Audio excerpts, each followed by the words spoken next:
My old school head teacher, his surname was Rowbottom, and his nickname amongst very very, very witty school kids was Paddle-Ass.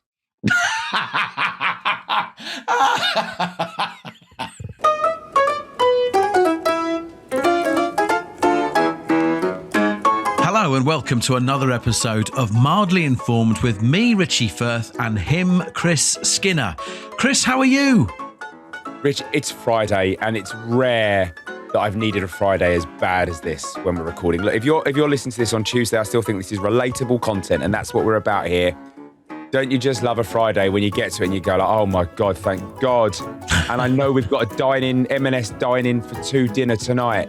Thank God. I know I'm just going to collapse on the sofa and watch some exciting / trashy TV. Thank God. I need this. I really, really need this.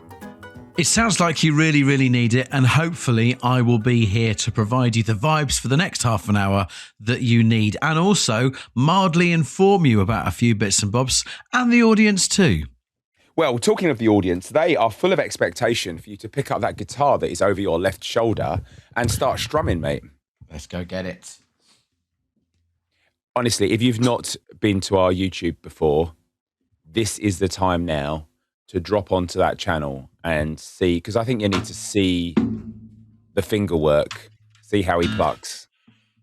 Right. There was a few songs that you chucked out last week, but which do you remember them? I assume you've been practicing them. I've been practicing all sorts this week, yeah. But I thought I'd leave it to you to decide which I play today.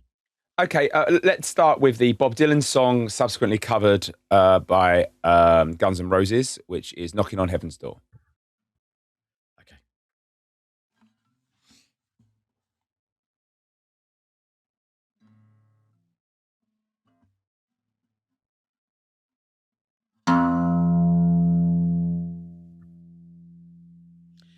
So what I thought I'd do is give you a note a week. Okay, so that is the first right. So, knock, knock, knocking on heaven's door. Bang, bang. Right. Richie, you didn't practice, did you? No. I can't play. It's not my guitar. Look, this is the status today. Who knows what you could learn next week? Is it Natalie's guitar? It is Natalie's guitar. She can't play either. No, no. She got given it when she was traveling the world in Australia, and she brought it home. It doesn't make a load of sense carrying a guitar you can't play halfway across the world. Yeah, but when you travel the world when you're young, you do strange things, don't you? And I guess that's hers. Yeah, okay. Well, I mean, look, you two are always meant to be together. Chris, now that this house has been exposed as fraudulent, it's probably the right time for me to inform you. I don't know why you haven't already got on with it, frankly. I mean, this is what I need right now. We need to talk about autographs. I overheard a conversation on the train travelling this week, a couple of days ago, between two, let me describe them politely as characters. Two characters that got on, and they were talking very loudly about what they were going to go off and do. And they were going off to go and watch Arsenal Football Club train. Now, when I say watch, obviously that's a private session. That's not something that normally fans or members of the public go to do. What they were going to do was hang at the end of the driveway of the training complex to try and get autographs from players as they go in and go out. Now, you're probably thinking, he's described them as two characters. If they're wanting autographs, maybe they're young kids into football and all that kind of stuff. No. They were characters, and I would say they were very much in their late 20s or early 30s. They were professional autograph hunters, and I cannot tell you how much I despised them. despised the way they were talking about players. They weren't Arsenal fans because they were also talking about how other days they've gone to get autographs at Tottenham Hotspur. Other days they'd gone to get autographs at West Ham. They were referring to how the value of Jared Bowen's autograph has plummeted recently. I was so despondent hearing what I heard because as a kid, I did collect autographs. I didn't get very many. I do remember being a young kid hanging outside the training complex of Manchester United at a time when football wasn't quite as professional, but a very young David Beckham was starting out his career, and I got David Beckham's autograph before he was anywhere near a Spice Girl or falling out with any of his children. And that would genuinely be worth so much right now. But for me, it was just, oh my God, that's David Beckham's autograph. And what the autograph game has spiraled into now is so depressing. I understand where you're coming from, but surely, like, it doesn't matter if they're not fans of the club. Like, for example, I don't believe that Thierry Henry grew up as an Arsenal supporter, yeah? But professionally, he saw value in being part of Arsenal and was loved by his fans. So necessarily supporting a club isn't necessarily an obstacle. And so these autograph hunters have essentially professionalized an association with an already professionalized sport. They're just in the market. They're just playing along. It's like, what if you're a hot dog seller outside the Tottenham Stadium and you're a Newcastle supporter? Isn't that fine? I hear what you're saying, but I think what has happened is something that has natural charm, collecting the autograph of someone that you respect and admire has been monetized by scumbags. Yeah. Now, right. what this... Oh, my God. You didn't like them. This is it, isn't it? It's not what they were doing. There was something about these two guys that annoyed you. And it's not the autographs. So I've gone down a wormhole and investigated this, and this is where the mildly informing comes in. Hang on a second. Cue music. Welcome to Richie Firth Investigates. People that do this, amongst celebrities, they are called autograph hounds. Because what they're doing is they are hounding people to get an autograph, and then they are trying to sell these autographs for a profit. Now, these two characters on the train were very openly talking about how they had bought knockoff Arsenal shirts, so not official ones, so not the ones that cost an immoral amount of money anyway, let's be frank, but they bought knockoff ones. And they were trying to hang outside. Their aspiration was to get Bukayo Saka's signature on the back of a knockoff Bukayo Saka shirt, because they were saying that in the market right now, that's the one that everyone wants. Now, they've probably spent maybe £15 on a knockoff Arsenal shirt that they're then going to get Bukayo Saka's signature on and then try and sell for north of £100. Probably way north of £100. And I don't like that. I looked further into it. Some of the most noteworthy sports stars now refuse autographs because of this sensation of the autograph hound.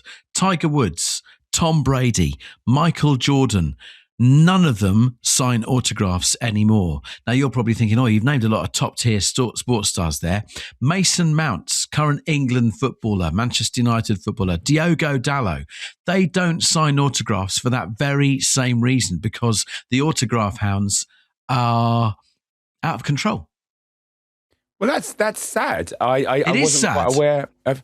I have to say, the only experience I have in modern days of dealing with autographs is sort of charity auctions and stuff. It's not on the commercial market. It's like, I've got a cricket shirt where I'm slowly gathering international cricketers' signatures on it to do a charity fundraiser when I've got enough signatures on it. I know you and I both used to work with Ian Wright, and he often did that kind of thing for fans and for charities. I guess if someone went like, here is a signed, I can't think of a single Spurs player who I'd want their signature right now. But if someone I guess I'd be like, thanks, and I guess they'd buy it on the commercial market. I'm surprised how big that market is, I guess is what I'm saying. Yeah, I'm surprised and I am disappointed. And it's like one of those things that you get in life, don't you, where unfortunately a really nice thing has been ruined by greed. Because as you say, you're collecting, you're trying to collect signatures on a shirt. It's something that hopefully you could raise some money for in time. And I don't think anyone would have any problem with that whatsoever. It's the two scumbags that got on at Enfield Lock, basically. Okay, two quick things here. First, a solution possibly, which, I think makes it much more doable for your Michael Jordans and Tom Brady's of the world. Autographs can be done. Kids only. Yes. No adults can get a signature. So one, I think that's a great idea. Goes some way. We are used to having to present age ID for buying alcohol and all that kind of stuff. You've got to show that you are... not at senior school. I think we're talking, infant, junior school. I don't know, because I know what I was like when I was 13, 14. I was probably at peak football knowledge and nerdiness then. So I think you've got to embrace that's that. That's then. I don't think 15, 16-year-olds now are around for... Anyway, don't overcomplicate it. Don't overcomplicate my solution. Okay, I'm going with point one. Second thing I wanted to raise here, and I still don't think you've answered this. There was something else about those guys that irked you. I don't know if it was a haircut. I don't know if it was their fashion sense. I don't know if they had their feet on the train. I'm not convinced it's just this that annoyed you about them. They were talking very loudly, and both of them were wearing trousers that were only just covering their anus. Their anus? Not just their arse crack, but their actual anus? Absolutely, yeah. They might as well not have worn them at all. That's horrific. They were both absolute chances. Wow. So, okay. Autograph hounds, 1 star. Yeah. You're getting I agree. the lowest of the low. You're getting the lowest of the low because A, that's what you are, and B, I can't give 0 stars because there has to be low. So it's 1 star. You convinced me. I was skeptical at first, but you convinced me. Chris, what else has been going on with you? I do a lot of gym classes, a lot of exercise. I think that's well trodden ground on this show. It is indeed. You are a very fit man, and I sometimes even debate whether you are human. Well, let's explore that over the next 5 minutes. I did my regular park workout on Saturday morning, and something happened to me for the first time ever in all of my years of doing big group exercises. And it was a really hard class. There was a lot going, as it always is. There's all kinds of, mixture of, squats, lunges, burpees, all those kinds of things going on. Either timed or a number of repetitions, all that. You do one thing, you do another. And we went from doing, we had a set where we're going from burpees into bicycle crunches, into something else. It doesn't matter what the third thing is. And I did the burpees, let's say it was 10, and then I was going to do the 10 bicycle crunches. And for the first time ever, the very first time I stretched my leg to do a bicycle crunch, I farted loudly. And there was someone either side of me, neither of whom I know. And I just went, oh, and just carried on, styled it out. Nothing was said of it. I said nothing. No one else said anything. I didn't look anyone in the eye. I just carried on. I can only assume they very clearly heard it. And I was mortified to the extent where I was like, should I just run straight home now? Like, this is, and, in all my, I think it's like a common thing, people going, fasting at yoga or fasting in a gym class or whatever. I have experienced it happening amongst other people, but maybe much less than you'd think. Audibly, much less than you think, maybe silently more so. And it was, Rich, it crushed me. I was so embarrassed. So do you think it was awful. Do you think it crushed you because it's an age thing? It's not happened before, but now it has. It's the first sensation of your adult life of not being able to control your bowels. Look, there is a reasonable chance there is that, and to build on that, I think part of the reason is that I've got a bit of a hip injury, and I've been taking some ibuprofen to help with that. And ibuprofen can do funny things to a stomach. So I think the aging process influenced the medication, which then influenced the farting. Yeah. And so I do think there is an element of, had I been 25, that wouldn't have happened. I want to explore for a second just the fact that obviously there's people either side of you, but nothing was said by anybody. I say this on the life of my children. In the 48 years of my life, I've never not owned a fart. I find them so funny. So funny. And I see them as a badge of honor. So I think if it was me in the gym and that had happened, I would have, even if it was the most table chair reaction of, oh, more tea, Vicar, I would have had to have done it. It would immediately diffuse the situation. Yeah. I mean, as I said, I did audibly let out a groan, and they would have heard that as well. It was midway through the so you're right. I think if it had been the end of the exit, it'd been the last moment, and there'd been a bit of eye contact, I'd have been, I think I would have owned it. But we still had another 90 seconds of burpee, bicycle crunch, press up, or whatever it was to do. And so by then, I think maybe 9 seconds, I can't go, oh yeah, that fart 90 seconds ago, that was me. Like that would have, I think I'd have come across like I was mad, and I was already bad. So I just didn't want to dig any deeper. Look, I'd like to think most people watching and listening to this right now can relate. This is why I've said it, because I'm sharing my pain and embarrassment, and I hope that this connects with you guys, and together we just accept that we can get through this together. What are we reviewing? I guess we're reviewing my sphincter. No, we can't do that.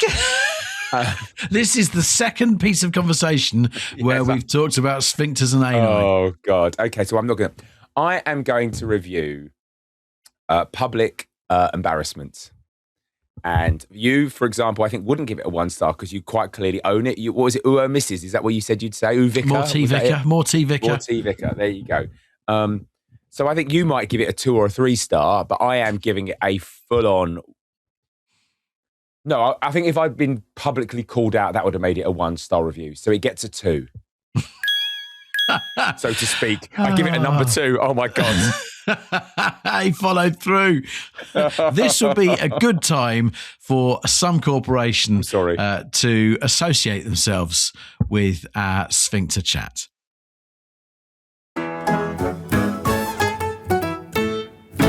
I would like to think that advert just contained, given what we just talked about, some kind of tenor for men advert. Rich, please tell me something more uplifting from your week. I've often found it fascinating as to how people come up with fake names that don't exist. Let me give you a little bit of context. I have in my life so far named 3 children and 2 dogs, and it's a pressure putting a name to something, isn't it? Because that's it for their life. The name that you choose might have connotations that other people have as different. So there's quite some pressure involved with that. So then actually coming up with a name, but not for anybody. So it's kind of got a purpose. I've often find fascinating as to how people do that. For example, authors, if they're writing a story, a book, that's a gift to be able to do that. A film writer, but you've got the story, but then you've got to think, right, what's the character's name? And where do you start coming up with a character's name? I love the Jack Reacher books. and was once lucky to interview the author, Lee Child, of all the books.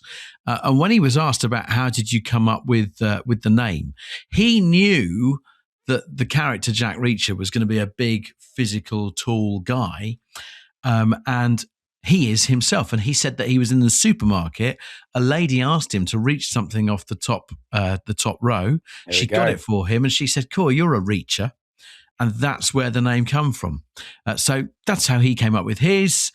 J.K. Rowling, she said that, I mean, it's not much that I would extol of hers these days, sadly, but she said that the naming of her characters, for example, like Dumbledore or Voldemort, like to take a little bit of the Latin mythology, and it actually kind of reflected the character's role. So Voldemort actually means flight from death. Dumbledore, Bumblebee. So it kind of reflects their personality or role. So quite a fair bit of thought that has gone into that. This week I saw a sign for an advert for smart ticketing on my local train service, Greater Anglia. And they had mocked up a little, well, kind of like, loyalty card or the actual travel card that you would get if you opted for this e-ticketing system. And on it, they'd put the name of a fake passenger. And this is what they'd gone with. Jonathan Henry Smith Rowbottom. Last name's funny. Jonathan Henry Smith Rowbottom. I don't think there's anybody who is a Smith Rowbottom. That's just too over the top to have as a double-barreled name. But all of it, when you look at it together as a fake name, how long did they spend around the table coming up with a name at Greater Anglia offices? They could have done like Terry Rain and it be T Rain, train. Yeah, I think even that would have been cleverer. But to go with that. They're all of those names are potential surnames. And I wonder if it is the 4 surnames of the creative team who made the advert. Jonathan Henry Smith Rowbottom. Could be something like that. It could be. It could well be. That would suggest that 4 people came up with this advert, though. Right. And it really didn't look like that was the case. My old school head teacher, his surname was Rowbottom.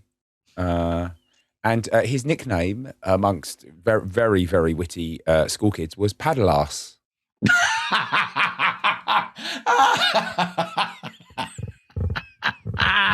That's tickled me. Yeah. That's tickled me. Can I just, I'm interested in what you said, and I Googled whilst you were saying it just to double check, and I'm right. Lee Child, that isn't even his real name. He didn't just give Jack Reacher a name. He gave himself a fake name. Oh, wow. His original name is James Dover Grant. Wow.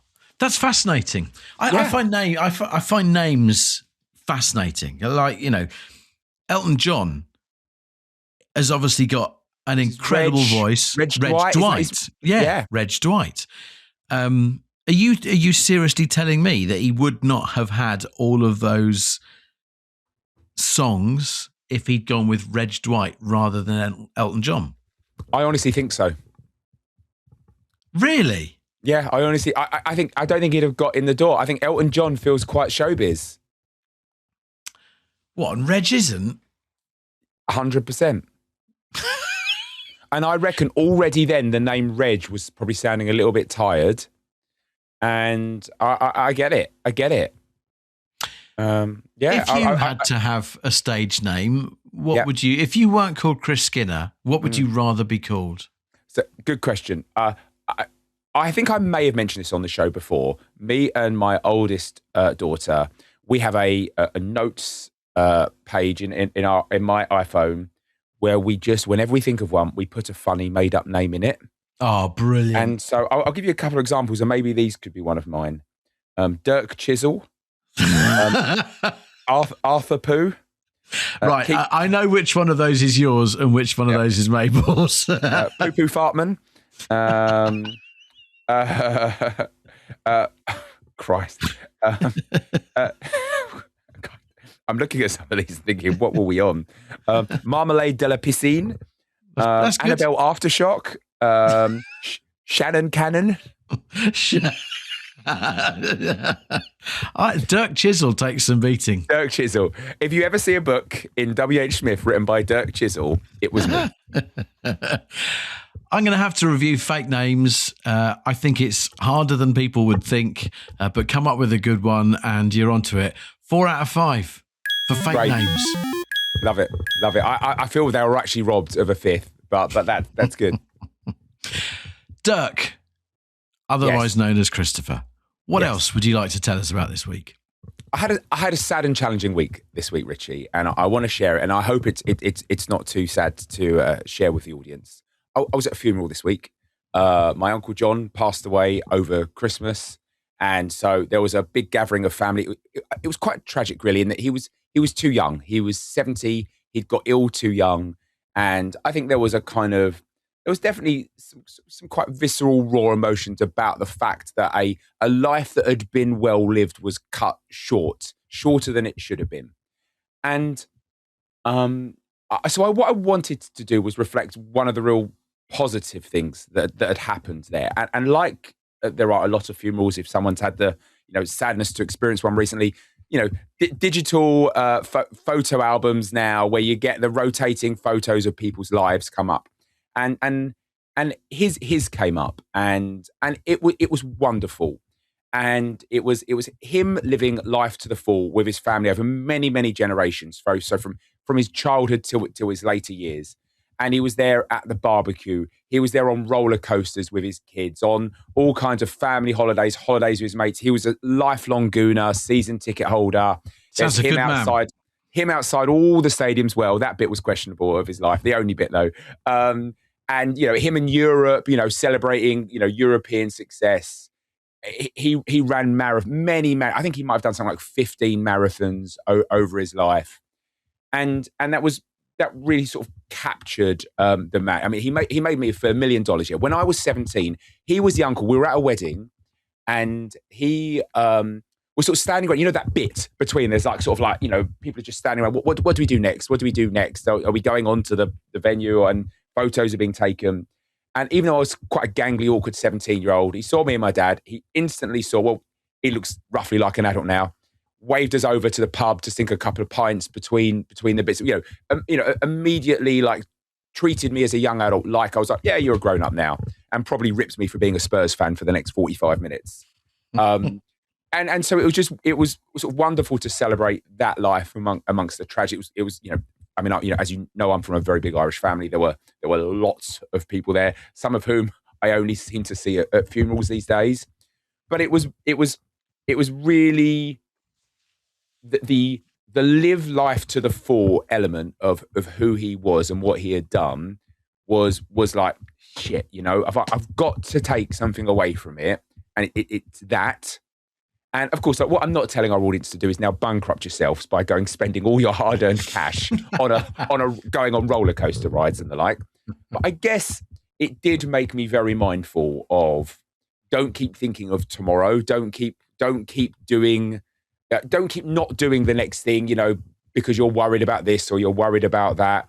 Sign up for that marathon. Build that thing. Follow your passion. Follow your hobby.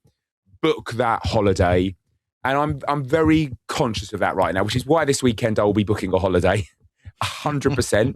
I'll be booking a holiday for the family, so as we have those memories.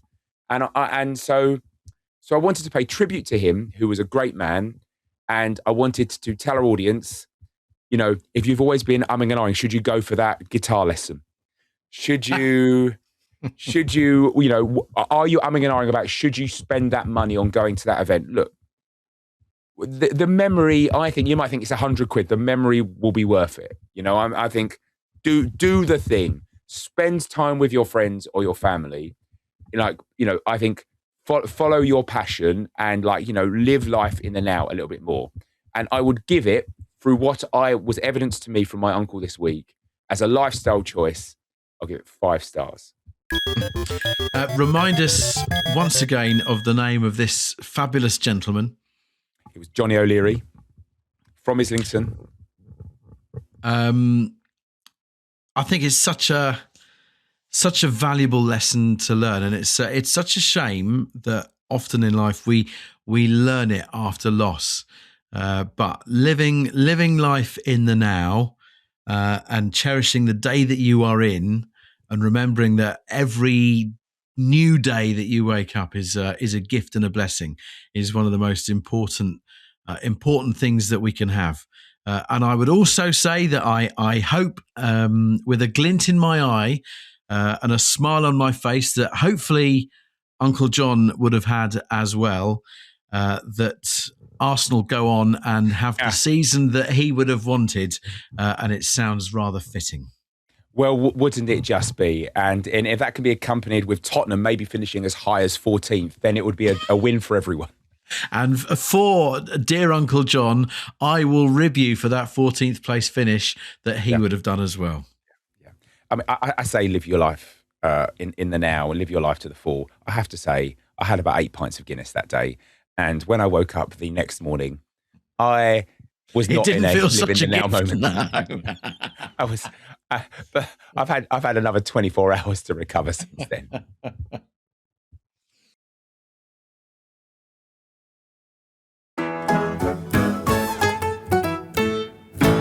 Hello, Rich. There was more Tenormen adverts in that section, which is yes, there were. Hey, audience, get on board. Rich, give us one last thing for the week.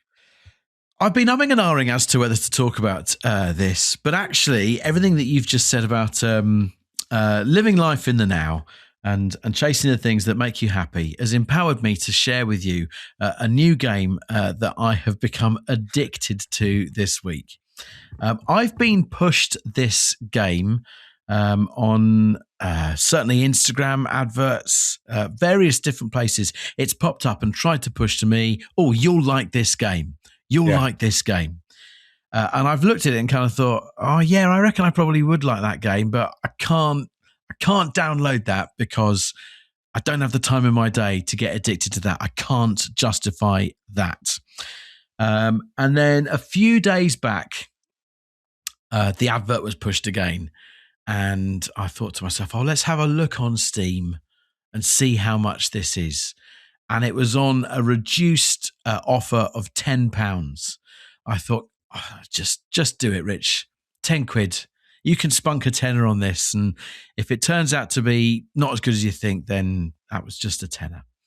It's called Rail Route. Oh, man. Oh, Rich. I wouldn't describe it as a simulator because it's not as if you're looking at sort of incredible graphics of a moving train down a track. What you are seeing is a pretty authentic simulation of signalling train lines.